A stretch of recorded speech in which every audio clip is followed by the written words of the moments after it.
ಉಪಕಥೆಯಲಿ ಯುಧಿಷ್ಠಿರ ಜನಪತಿಯ ಸಂತೈಸಿ ಕಾಮ್ಯ ಕವನರಿನ ಸುರಾರಿ ಬಂದನು ದ್ವಾರಕಾಪುರಿಗೆ.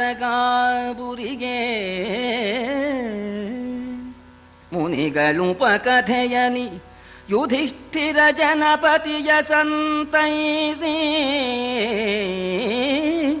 ಕಾಮ್ಯ ಕವನದಿನ ಸುರಾರಿ ಬಂದನು ದ್ವಾರಕಾಪುರಿಗೆ.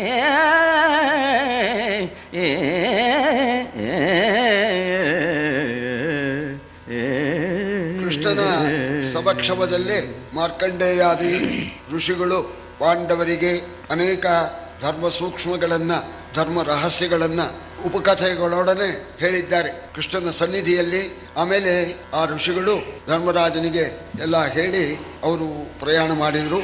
ಆಮೇಲೆ ಕೃಷ್ಣ ಪರಮಾತ್ಮ ಸತ್ಯಭಾಮ ಸಮೇತನಾಗಿ ಬಂದಿದ್ದವನು ಈ ಕಾಮ್ಯಕ ವನದಿಂದ ದ್ವಾರಕಾಪಟ್ಟಣಕ್ಕೆ ಪ್ರಯಾಣ ಮಾಡಿದ.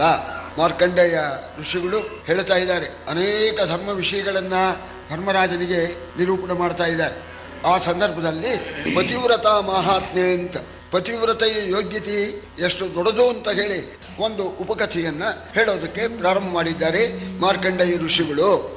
ಕೇಳು ಜನಮೇ ಜಯ ಧರಿತ್ರಿ ಪಾಲ ಮಾರ್ಕಂಡೇಯ ಮುನಿಪತಿ ಹೇಳಿದನು ವೇದೋಕ್ತ ಧರ್ಮದ ಸಾರ ಸಂಗತಿಯ. ಶೀಲಗುಣ ಸಚ್ಚರಿತನಲಿ ಸಮ್ಮೇಳವಿಸಿ, ಶೀಲಗುಣ ಸಚ್ಚರಿತನಲಿ ಸಮ್ಮೇಳವಿಸಿ ಮುದ್ಗಲ್ಯ ವಂಶ ವಿಶಾಲನೊಬ್ಬನು ವಿಪ್ರನಿರ್ಧನು ಬ್ರಹ್ಮಚರ್ಯದಲ್ಲಿ. ವೇದೋಕ್ತವಾದ ಧರ್ಮದ ಸಾರವನ್ನು ಹೇಳಿರುವಂತ, ಧರ್ಮಕ್ಕೆ ವೇದವೇನೆ ಮುಖ್ಯ ಪ್ರಮಾಣ ಅಂತ. ಅದಕ್ಕೇನೆ ಅಥ ತಸ್ಸಾಮಯಾಚಾರಿಕಾನ್ ಧರ್ಮಾನ್ ವ್ಯಾಖ್ಯಾಸ್ಯಾಮಃ ಧರ್ಮಜ್ಞ ಸಮಯ ಪ್ರಮಾಣಂ ವೇದಾಶ್ಚ ಅಂತ. ಧರ್ಮಜ್ಞರು ಯಾವ ರೀತಿ ನಡೆದಿದ್ದಾರೋ ಆ ರೀತಿ ನಡೀಬೇಕು. ಧರ್ಮಜ್ಞರು ಹೇಳಿರ್ತಕ್ಕಂಥದ್ದೇನೆ ಧರ್ಮ. ಅವರಿಗೆ ಯಾವುದು ಮೂಲ ಅಂತಂದ್ರೆ ವೇದಾಶ್ಚ ಅಂತ. ವೇದಗಳೇ ಧರ್ಮಕ್ಕೆ, ವೇದೋಖಿಲೋ ಧರ್ಮ ಮೂಲಂ ಅಂತ ಹೇಳಿ ಧರ್ಮಕ್ಕೆ ಮೂಲ ಕಾರಣವಾಗಿರ್ತಕ್ಕಂಥದ್ದು ಅಂತ ಒಂದು ಕಥೆಯನ್ನ ಹೇಳ್ತಾ ಇದ್ದಾರೆ. ಒಬ್ಬ ಬ್ರಾಹ್ಮಣ, ಅವನು ಬಹಳ ಗುಣವಂತನಾಗಿದ್ದ, ಮೌದ್ಗಲ್ಯ ವಂಶ, ಅವನ ವಂಶ ಮೌದ್ಗಲ್ಯ ವಂಶ. ಆ ಬ್ರಾಹ್ಮಣನ ಹೆಸರು ಕೌಶಿಕ ಅಂತ. ಅವನು ಒಳ್ಳೆ ಗುಣವಂತ, ಒಳ್ಳೆ ಶೀಲವಂತ, ಒಳ್ಳೆ ಚರಿತ್ರೆ, ಒಳ್ಳೆ ನಡತೆ ಉಳ್ಳವನು, ಬ್ರಹ್ಮಚಾರಿ, ವೇದಗಳನ್ನ ನಿಶ್ಚಿತವಾಗಿ ಅಭ್ಯಾಸ ಮಾಡಿರ್ತಕ್ಕಂಥ ಮಹಾನುಭಾವ. ವೇದಾಭ್ಯಾಸ ಮಾಡ್ತಾ ಇದ್ದಾನೆ, ವೇದಗಳನ್ನು ಹೇಳ್ತಾ ಇದ್ದಾನೆ. ಇಂಥ ಬ್ರಾಹ್ಮಣ ಬ್ರಹ್ಮಚಾರಿಯಾಗಿರ್ತಕ್ಕಂಥ ಕೌಶಿಕ ಒಂದ್ ದಿವಸ ಧರಣಿಪತಿ ಕೇಳು ಆ ಮಹೀಸುರವರನು ವೇದಾಧ್ಯಯನ ಪರನು ಅನವರತ ವಿದ್ಯಾಭ್ಯಾಸಶೀಲನು. ವನದಲೊಂದು ದಿನ ಮರದ ಮೊದಲಲಿ ವೇದ ಪಾಠದಲಿರೆ, ಮರದ ಮೊದಲಲಿ ವೇದ ಪಾಠದಲಿರೆ ಮಹೀರುಹದಗ್ರದಲ್ಲಿ ಸಂಚರಿಸುತಿಕ ಖಗವಿಷ್ಠ ಬಿದ್ದುದು ಮೇಲೆ ಭೂಸುರನ. ಈ ರೀತಿ ವೇದಾಧ್ಯಯನ ಸಂಪನ್ನನಾಗಿರ್ತಕ್ಕ ಆ ಕೌಶಿಕ ಬ್ರಾಹ್ಮಣ ಮನೆಯಲ್ಲಿ ವೃದ್ಧರಾಗಿರ್ತಕ್ಕಂಥ ತಾಯಿ ತಂದೆಗಳಿದ್ರು. ಅವರಿಗೆ ಹೇಳದೇನೆ ವಿದ್ಯಾಭ್ಯಾಸ ಮಾಡಬೇಕು ಅಂತ ಹೊರಟು ಬಂದ್ಬಿಟ್ಟಿದ್ದ.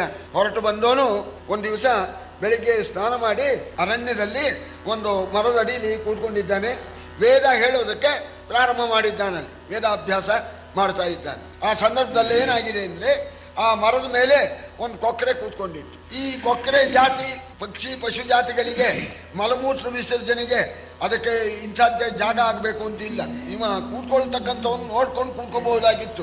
ಇವ್ ನೋಡದೆ ಕೂತ್ಕೊಂಡ್ಬಿಟ್ಟಿದ್ದ. ಅಲ್ಲಿ ಮೇಲೆ ಕೂತಿತ್ತು ಒಂದು ಕೊಕ್ಕರೆ. ಅದು ಇವನ ಮೇಲೆ ಮಲಮೂತ್ರಗಳನ್ನ ವಿಸರ್ಜನೆ ಮಾಡಿಬಿಡ್ತು. ವೇದ ಹೇಳ್ತಾ ಇದ್ದಾನೆ, ಮಡಿಮಡಿಯಾಗಿ ಕೂತಿದ್ದಾನೆ. ಆ ಮಲಮೂತ್ರ ಯಾವಾಗ ಬಿತ್ತೋ ಸಿಟ್ಟು ಬಂದ್ಬಿಡ್ತು. ಈ ಬ್ರಹ್ಮಚಾರಿಗೆ, ಈ ಕೌಶಿಕ ಬ್ರಾಹ್ಮಣನಿಗೆ. ಮೇಲೆ ನೋಡಿದಡೆ ಅಧಿಕ ರೋಷ ಜ್ವಾಲೆಯಲಿ ಗರಿಸಿದು, ಧರಣಿಯ ಮೇಲೆ ಬಿದ್ದುದು ವಿಹಗವು ಈತನ ಮುಂದೆ ತನು ಬೆಂದು. ಲೀಲೆಯಲಿ ಭೂದೇವನು ಅಲ್ಲಿ ಮೇಲೆ ಭಿಕ್ಷಾಟನಕ್ಕೆ ಭೂಸುರರಾಲಯದ ಕಂತಿಯಲಿ ಕೊಕ್ಕನು ರಾಯ ಕೇಳೆಂದ. ಕೋಪದಿಂದ ನೋಡುಬಿಟ್ಟ. ಆ ಕೋಪದ ದೃಷ್ಟಿ ಆ ಹಕ್ಕಿ ಕೊಕ್ರೆ ಸುಟ್ಟು ಭಸ್ಮಾಗಿ ಸತ್ತು ಬಿದ್ದು ಬಿಡ್ತಂತೆ. ಆಗ ಅಯ್ಯೋ ಸತ್ತು ಹೋಗ್ಬಿಡ್ತಲ್ಲ ಅಂತ ಸ್ವಲ್ಪ ಕನಿಕರವೂ ಆಯ್ತು ಇವನಿಗೆ. ಮೈಲಿಗೆನೂ ಆಗ್ಬಿಡ್ತು. ಕೋಪದಿಂದ ಮೈಲಿಗೆ, ಆ ಮಲಮೂತ್ರೋತ್ಸರ್ಗದಿಂದ ಮೈಲಿಗೆ ಹೋಗಿ ಮತ್ತೆ ಸ್ನಾನ ಮಾಡಿದ. ಜಲ ಸ್ನಾನ ಮಾಡಿ ಮಧ್ಯಾಹ್ನಕ ಮುಗಿಸ್ಕೊಂಡು ಭಿಕ್ಷಾನ್ನ ಮಾಡಬೇಕು ಅಂತ ಕೇಳಿ ಒಂದು ಅಗ್ರಹಾರ ಬ್ರಾಹ್ಮಣರ ಆ ಮನೆ ಸಾಲ್ ಪಂಕ್ತಿ ಅಲ್ಲಿ ಭಿಕ್ಷಾನ್ನಕ್ಕಾಗಿ ಹೋಗಿದ್ದಾನೆ. ಹೋಗ್ಬಿಟ್ಟು ಒಂದು ಮನೆಯಲ್ಲಿ ಭಿಕ್ಷಕೂ ಸುಗನಿಂದನು, ಆ ಮನೆಯಾಗೆ ಭಿಕ್ಷವ ತಂದಪೆದು ನಿಲ್ಲೆನುತ ಪತಿ ಪರಿಚರ್ಯೆಯನು ಮಾಡಿ ತಂದು ಭಿಕ್ಷವ ಹಿಡಿಯನಲ್ ದ್ವಿಜನಂದು ಮುನಿ ದೀಕ್ಷಿಸಿದೊಡೆ. ದ್ವಿಜನಂದು ಮುನಿ ದೀಕ್ಷಿಸಿದೊಡೆ ಆ ಸತಿಯೆಂದಳು ಎಲೆ ಮರುಳೆ ಕುಜಾಗ್ರದ ವಿಹಗನಲ್ಲ, ಕುಜಾಗ್ರದ ವಿಹಗನಲ್ಲೆಂದು ಆ ಸತಿಯೆಂದಳು. ಒಂದು ಮನೆ ಮುಂದೆ ನಿಂತ್ಕೊಂಡ. ಭವತಿ ಭಿಕ್ಷಾಂದೇಹಿ ಅಂತ ಹೇಳಿದಾಗ ಆ ಮನೆ ಗೃಹಿಣಿ ನೋಡಿದ್ಲು, ಬ್ರಹ್ಮಚಾರಿ ಬಂದಿದ್ದಾನೆ, ಭಿಕ್ಷೆ ತರ್ತೇನಪ್ಪ, ಸ್ವಲ್ಪ ನಿಂತ್ಕೊ ಅಂತ ಭಿಕ್ಷೆ ತರಬೇಕು ಅಂತ ಒಳಗೆ ಹೋದ್ಲು. ಹೋಗೋ ಹೊತ್ತಿಗೆ ಸರಿಯಾಗಿ ಬೇರೆ ಸ್ಥಳಾಂತರಕ್ಕೆ ಹೋಗಿರ್ತಕ್ಕಂಥ ಗಂಡ ಬಂದ್ಬಿಟ್ಟ. ಬಿಸಿಲಲ್ಲಿ ದಣ್ಕೊಂಡು ಬಂದಿದ್ದಾನೆ. ಬಂದವನು ಹೆಂಡತಿಗೆ ಬಹಳ ಬಾಯಾರಿಕೆ ಆಗ್ತಾ ಇದೆ, ಸ್ವಲ್ಪ ನೀರು ಕೊಡು ಅಂತ ಅಂದ. ಅವಳು ಗಂಡನಿಗೆ ಸರಿ ನೀರು ಕೊಟ್ಟು ಸ್ವಲ್ಪ ಗಂಡನಿಗೆ ಸುಧಾರಣೆ ಮಾಡಿದ್ಲು.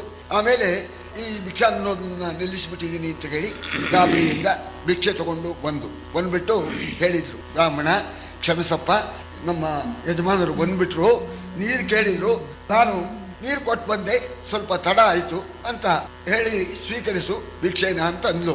ಇವ ಭಿಕ್ಷೆ ಸ್ವೀಕರಿಸ್ತೇನೆ, ನನ್ನನ್ನ ನಿಲ್ಲಿಸ್ಬಿಟ್ಲಲ್ಲ ಬ್ರಾಹ್ಮಣ ಅಂತಂದ್ರೆ ದೇವೇಂದ್ರ ಕೂಡ ಹೆದರ್ತಾನೆ, ನೀನು ನನ್ನನ್ನ ನಿಲ್ಲಿಸ್ಬಿಟ್ಟಿಲ್ಲ ಅಂತ ಹೇಳಿ ಬಿರಿ ಬಿರಿ ಬಿರಿ ಕ್ರೂರ ದೃಷ್ಟಿಯಿಂದ ನೋಡಿದಾಗ ಅವಳೊಂದು, ಬ್ರಾಹ್ಮಣ ಯಾಕೆ ಹಂಗ್ ನೋಡ್ತಾ ಇದೀಯ? ನೀನ್ ನೋಡಿದ ಮಾತ್ರಕ್ಕೇನೆ ನನಗೇನು ಅಪಾಯ ಆಗೋಲ್ಲ, ಮರದ ಮೇಲಿನ ಹಕ್ಕಿ ಅಂತ ಮಾಡ್ಕೊಂಡೇನೋ ಸುಟ್ಟೋಗೋದಕ್ಕೆ. ಅನಯ ಕ್ರುದ್ಧಯ ದೃಷ್ಟ್ಯ ಕಿಂತ್ವಂ ಮಾಂ ಕರಿಷ್ಯಸಿ. ಏನ್ ಮಾಡೋಗಿದೀಯ ನೀನು? ಕ್ಷಮಿಸು ಅಂತ ಕೇಳ್ತಾ ಇದ್ದೇನೆ ನಾನು. ಗಂಡ ಬಂದಿದ್ದ, ಸ್ವಲ್ಪ ಹೊತ್ತಾಯ್ತು, ಕ್ಷಮಿಸು ಅಂತ ಕೇಳಿದ್ರೆ ಕೋಪದಿಂದ ನೋಡ್ತೀಯ. ಏನು ನಿನ್ ನೋಟದಿಂದ ನನಗೇನಾದೀತು? ಹಕ್ಕಿ ಅಲ್ಲ ಅಂತನ್ನೋಣ. ಇವನಿಗೆ ಪರಮಾಶ್ಚರ್ಯ. ಕಾಡಿನಲ್ಲಿ ಯಾರೂ ಇಲ್ಲ, ಇವನು ವೇದಾಭ್ಯಾಸ ಮಾಡಿ ಆ ಹಕ್ಕಿನ ಸುಟ್ಟ ಜಾಗದಲ್ಲಿ ಯಾರೂ ಇರಲಿಲ್ಲ, ಇವಳು ಹೇಳಿಬಿಟ್ಲಲ್ಲ ಅಂತ ಹೇಳಿ ಇವನಿಗೆ ಆಶ್ಚರ್ಯವಾಗಿಬಿಟ್ಟು, ಬೆರಗಿನಳು ದ್ವಿಜನಿರ್ದನು ಇದನೆಂತರಿತಳು ಎನ್ನುತ್ತ ಬೆರಗಿನೊಳು ದ್ವಿಜನಿರ್ದನು. ಎಲೆ ವಿಪ್ರ ನಿಗಮವನರಿಯೇ ಧರ್ಮ ರಹಸ್ಯ ತತ್ವದ ಸಾರ ಸಂಗತಿಯನರಿದು ಪತಿ ಪರಿಚರ್ಯದಲ್ಲಿ ಅರಿಯೇ. ಧರ್ಮ ರಹಸ್ಯ ತತ್ವದ ಸಾರ ಸಂಗತಿಯನರಿಯೇ ಪತಿ ಪರಿಚರ್ಯದಲ್ಲಿ ಕೈ ಮರೆಯದೆ ಆರಾಗಲಿ ಸುಧರ್ಮದೊಳೆರಕ ಉಳ್ಳೊಡೆ ಧನ್ಯರೆಂದಳು ಕಾಂತೆ ಭೂಸುರಗೆ. ದಪ್ಪಾಗಿ ನೋಡಿದ. ತಾಯಿ, ಕಾಡಿನಲ್ಲಿ ಹಕ್ಕಿ ಸುಟ್ಟೋಗಿದ್ದು ನಿಮಗೆ ಹೇಗೆ ಗೊತ್ತಾಯ್ತು ಅಂತ ಕೇಳೋಣ. ಅವಳಂದು, ಬ್ರಾಹ್ಮಣ ನಾನು ನಿನ್ನ ಹಾಗೆ ವೇದ ಕಲ್ತಿಲ್ಲ, ಶಾಸ್ತ್ರ ಕಲ್ತಿಲ್ಲ, ಪುರಾಣ ಕಲ್ತಿಲ್ಲ, ಇದು ಧರ್ಮತತ್ವದ ಈ ಸಂಗತಿ ನನಗೆ ಯಾತರಿಂದ ಗೊತ್ತಾಯಿತು ಅಂದ್ರೆ ಪತಿ ಪರಿಚರ್ಯೆಯಲ್ಲಿ ಅರಿದೆ. ಗಂಡನ ಸೇವೆ ಮಾಡ್ತಾ ಇರೋಣದ್ರಿಂದ ಆ ಪತಿಯ ಆ ಸೇವಾ ಪ್ರಭಾವದಿಂದ ನೀನು ಕಾಡಿನಲ್ಲಿ ಹಕ್ಕಿಸುತ್ತಿದ್ದು ನನಗೆ ಗೊತ್ತಾಯ್ತು ಅಂತ ಹೇಳಿದ್ದಾರೆ. ಇಷ್ಟು ಹೇಳಿ, ಯಾರೇ ಆಗಲಿ ತಮ್ಮ ತಮ್ಮ ಧರ್ಮದಲ್ಲಿ ಇದ್ದರೆ, ಸ್ವಧರ್ಮದಲ್ಲಿ ಯಾರು ಇರ್ತಾರೋ ಅವರಿಗೆ ಎಲ್ಲವೂ ಕೂಡ ಗೋಚರ ಉಂಟಾಗತ್ತೆ. ಅಂಥವರೇ ಧನ್ಯರು. ಸ್ತ್ರೀಗೆ ಪಾತಿವ್ರತ್ಯವೇ ಭೂಷಣ, ಪತಿವ್ರತೆಗೆ ಪತಿಯೇ ಪರದೈವ. ಆದ್ರಿಂದ ನನಗೆ ಗೊತ್ತಾಯ್ತು ಅಂತಂದು ಅವಾಗ ಹೇಳ್ತಾ ಇದ್ದಾಳೆ, ಬ್ರಾಹ್ಮಣ ನೀನು ಬ್ರಾಹ್ಮಣನೇನೋ ಬಿರಿಬಿರಿ ನೋಡಿ ಸುಡೋಕ್ ಬರ್ತಾ ಇದೆಯಲ್ಲ, ಬ್ರಾಹ್ಮಣನ ಧರ್ಮ ಏನು? ಯಕ್ರೋಧನ್ ತ್ಯಜತಿ ತಂದೇವ ಬ್ರಾಹ್ಮಣಂ ಬಿದುಗು. ಕೋಪವನ್ನು ಯಾರು ಬಿಟ್ಟಿರ್ತಾರೋ ಅವನೇನೇ ಬ್ರಾಹ್ಮಣ ಅಂತ. ಹಿಂಸಿತಶ್ಚ ನ ಹಿಂಸೇತ ತಂದೇವ ಬ್ರಾಹ್ಮಣಂ ಬಿದುಗು. ಒಬ್ರು ಹಿಂಸೆ ಮಾಡಿದ್ರು ಕೂಡ ಏನೋ ಮಾಡ್ಬಿಟ್ಟ, ತಿಳುವಳಿಕೆ ಇಲ್ದೇನೆ ಪ್ರತಿ ಹಿಂಸೆ ಮಾಡಬಾರದು ಅಂತ ಹೇಳತಕ್ಕವನು ನಿಜವಾಗಿರ್ತಕ್ಕಂಥ ಬ್ರಾಹ್ಮಣ. ಕಾಮಕ್ರೋಧೌ ವಶೇಯಸ್ಯ ತಂದೇವ ಬ್ರಾಹ್ಮಣಂ ಬಿದುಗು. ಕಾಮಕ್ರೋಧಗಳನ್ನ ಯಾವಾಗಲೂ ತನ್ನ ಹತೋಟಿಯಲ್ಲಿ ಇಟ್ಕೊಂಡಿರ್ತಾನೋ ಅವನೇನೆ ನಿಜವಾಗಿರ್ತಕ್ಕಂಥ ಆ ಬ್ರಾಹ್ಮಣ ಅಂತ ಇಷ್ಟೆಲ್ಲ ಅನ್ನೋಣ. ಆಗ ಇವನಿಗೆ ಆಶ್ಚರ್ಯ, ಸರಿ ಗಾಬರಿ ಎಲ್ಲ ಆಗ್ಬಿಟ್ಟು, ಅಮ್ಮ ಕ್ಷಮಿಸಮ್ಮ, ಧರ್ಮತತ್ವ ನನಗೆ ಗೊತ್ತಾಗಲಿಲ್ಲ, ನನಗೇನಾದರೂ ನೀನು ಉಪದೇಶ ಮಾಡಬೇಕು, ನಾನು ಬ್ರಹ್ಮಚಾರಿ, ತಾಯಿ ನೀವು ನಂಗೆ ಉಪದೇಶ ಮಾಡಬೇಕು ಅಂತ ಕೇಳ್ಕೊಂಡ. ಆಗ ಅವಳಂದು ನಂಗೆ ಅದೆಲ್ಲ ಗೊತ್ತಿಲ್ಲಪ್ಪ, ನಂಗೆ ಉಪದೇಶ ಮಾಡೋಕೆ ಗೊತ್ತಿಲ್ಲ, ನಂಗೇನೋ ಪತಿ ಸೇವೆಯಿಂದ ಈ ವಿಷಯ ಗೊತ್ತಾಗಿದೆಯೇ ವಿನ ಧರ್ಮ ಸೂಕ್ಷ್ಮವನ್ನ ಉಪದೇಶ ಮಾಡ್ತಕ್ಕಂಥ ಯೋಗ್ಯತೆ ನನಗಿಲ್ಲ.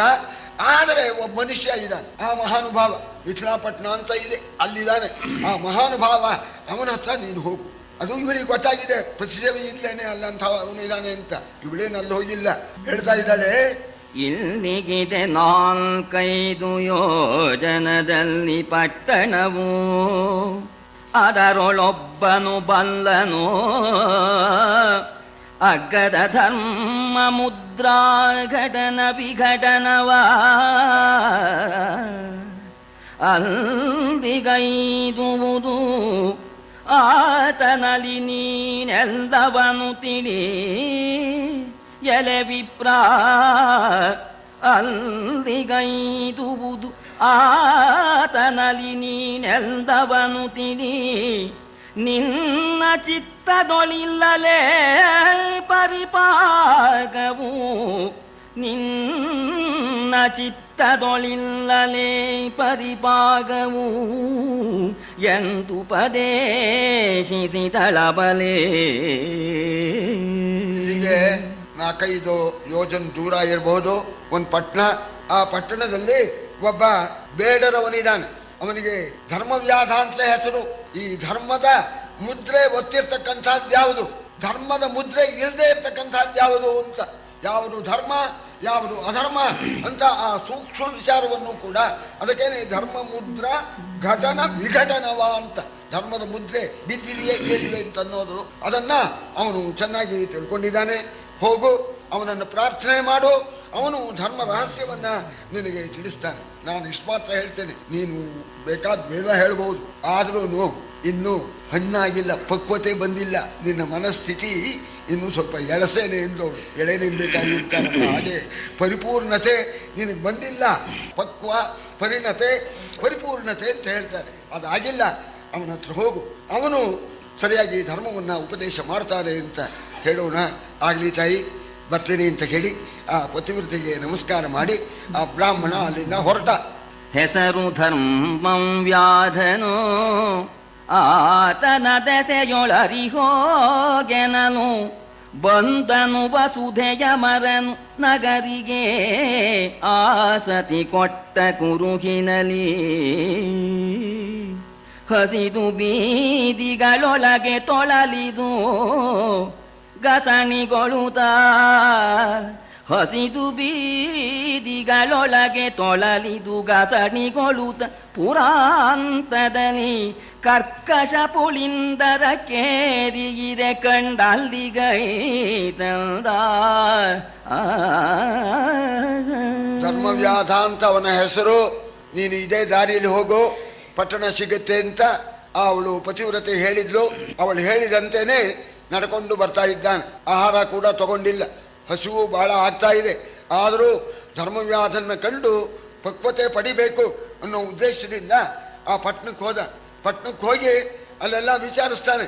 ಇಲ್ಲಿ ಈ ಧರ್ಮವ್ಯಾಧ ಅಂತ ಒಬ್ಬ ಬೇಡ್ರೋನು ಇದಾನಲ್ಲ, ಅವನು ಎಲ್ಲಿ ಅಂತಂದ್ರೆ ಅಲ್ಲಿ ಯಾರೋ ಅಂದ್ರು, ಅವ್ನು ಇಲ್ಲೆಲ್ಲಿದಾರ್ರಿ, ಆ ಊರು ಹೊರಗಡೆ ಬೇಡರ ಕೇರಿ ಅಂತ ಇದೆ, ಅಲ್ಲಿ ಹೋಗಿ ಕೇಳಿ, ಅಲ್ಲಿ ಧರ್ಮವ್ಯಾಧ ಅಂತ ಅನ್ನೋದು ಗೊತ್ತಾಗತ್ತೆ.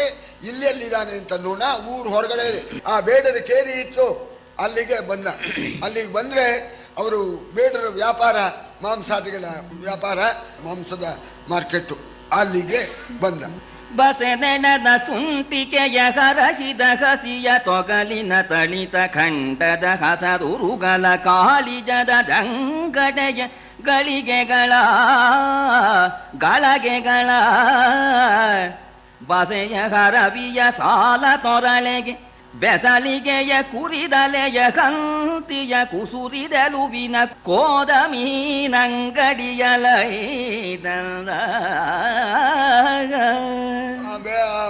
ಬೇಡ್ರಿ ಕೇರಿನೇ ವರ್ಣನೆ ಮಾಡ್ತಾನೆ.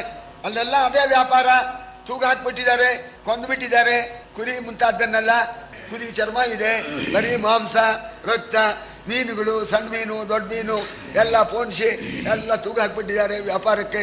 ಅಲ್ಲಿಗೆ ಬಂದಂತೆ ಈ ಬ್ರಾಹ್ಮಣ ಪಾಪ ಅದನ್ನು ನೋಡೇ ಇಲ್ಲ, ಗಾಬರಿ ಆಗ್ಬಿಡ್ತು, ಮೂಗು ಮುಚ್ಕೋಬೇಕು. ಅವನು ಅಲ್ಲಿ ಬರೋ ಹೊತ್ತಿಗೆ ಸರಿಯಾಗಿ ಅವನು ಧರ್ಮವ್ಯಾಧ ವ್ಯಾಪಾರಕ್ಕಾಗಿ ತನ್ನ ಅಂಗಡಿ ಬಾಗಿಲು ತಕ್ಕೊಂಡು ಕೂತ್ಕೊಂಡಿದ್ದ. ದೂರದಲ್ಲಿ ಪಾಪ ಈ ಬ್ರಾಹ್ಮಣ ಬರ್ತಾ ಇದ್ದ. ಈ ಬ್ರಾಹ್ಮಣ ಬರೋದನ್ನು ನೋಡಿದ ಆ ಧರ್ಮವ್ಯಾಧ. ಬರಬರನು ದೂರದಲ್ಲಿ ವಿಪ್ರನ ಬರವ ಕಂಡು ಇದಿರಾಗಿ ಬಂದು ಪಚರಿಸಿದನು. ಬಂದೈ ಪತಿವ್ರತೆಯನ್ನ ದೂರಿದಳೇ, ಆ ಪತಿವ್ರತೆ ಎಲ್ಲ ದೂರಿದಳೇ. ಧರಣಿಯ ಮರೋತ್ತಮರಿಗೆ ಇದು ಸಂಚರಣೆ ಯೋಗ್ಯ ಸ್ಥಾನವಲ್ಲ, ಆದರಿಸುವೊಡೆ ಬಾಯನುತ ತನ್ನಾಲಯಕ್ಕೆ ಕೊಂಡೊಯ್ದ. ದೂರದಲ್ಲೇ ಇವನನ್ನು ಅಂಗಡಿ ಹತ್ರ ಬಂದಿಲ್ಲ, ನೋಡಿದ ಧರ್ಮವ್ಯಾಧ ನೆಟ್ಟಗೆ ಬಂದ. ನಮಸ್ಕಾರ ಸ್ವಾಮಿಯಿಂದ ಅಡ್ಬಿದ್ದ. ಸ್ವಾಮಿ, ಆ ಪತಿವ್ರತೆ ದೂರ ಬಿಟ್ಟು ನನ್ನ ಹತ್ರ ಹೋಗು, ಎಲ್ಲ ಹೇಳಿ ಕೊಡ್ತಾನೆ ಅಂತ ಕಳಿಸಿದ್ಲು, ಅದಕ್ಕೆ ಅಲ್ವೇ ನೀವು ಬಂದಿರೋದು ಅಂದಾಗ ಎರಡನೇ ಆಶ್ಚರ್ಯ ಅಂದ ಇವ. ಹಕ್ಕಿ ಸುಟ್ಟೋಗಿದ್ದೆ ಬಿಟ್ಲು ಅವಳು, ಅವಳು ಕಳಿಸಿದಾಳೆ ಅಂತ ಇವ ಹೇಳ್ತಾ ಇದ್ದಾನೆ. ಇವನಿಗೆ ಆಶ್ಚರ್ಯ, ಇದೇನಪ್ಪ ಇದು ಅಂತ ಪರಮಾಶ್ಚರ್ಯ ಭರಿತನಾಗಿದ್ದಾನೆ ಬ್ರಾಹ್ಮಣ. ನಿಮ್ಮಂಥವರು ಇಲ್ಲಿ ಬರೋ ಜಾಗ ಅಲ್ಲ, ಇದು ನಮ್ಮ ಕಸಬಿಂದು, ನಮ್ಮ ವ್ಯಾಪಾರ. ನಿಮಗೆ ನಾವೇನಾದ್ರು ಸತ್ಕಾರ ಮಾಡೋದಾದ್ರೂ ಮನೆಗೆ ಕರ್ಕೊಂಡೋಗಿ ಮಾಡ್ಬೇಕೇ ವಿನ ನಿಮ್ಮಂಥವರಿಗೆ ಇದು ಯೋಗ್ಯವಾದ ಸ್ಥಾನ ಅಲ್ಲ ಅಂತ ಹೇಳಿ ಅಂಗಡಿ ಮುಚ್ಚಿಬಿಟ್ಟ. ಅಂಗಡಿ ಮುಚ್ಚಿಬಿಟ್ಟು ಬನ್ನಿ ಸ್ವಾಮಿ ನಮ್ಮ ಮನೆಗೆ ಹೋಗೋಣ ಅಂತ ಹೇಳಿ ಆ ಬ್ರಾಹ್ಮಣನ ತನ್ನ ಮನೆಗೆ ಕರ್ಕೊಂಡು ಹೋದ. ಮನೆಗೆ ಕರ್ಕೊಂಡು ಹೋಗಿ ಒಳಗೆ ಮಂಚದ ಮೇಲೆ ನಡುಗುವ ತಲೆಯ ತೆರಳಿದ ಮೈಯ ಬಿಳುಪಿನ ತಲೆ ನವಿದ ತಗ್ಗಿದ ಶರೀರದ ನೆಗ್ಗಿದ ಭಯವದ ತಳಿತ ಸೆರೆಗಳ ತಾರಿದಾನನದ ತಳಿತ ಸೆರೆಗಳ ತಾರಿದಾನನದ ಇಳಿದ ಹುಬ್ಬಿನ ಹುದಿದ ಕಣ್ಗಳ ಚಲಿತ ವಚನದ ವೃದ್ಧರನು ತೋರಿದನು ಮುನಿಸುದಗೆ.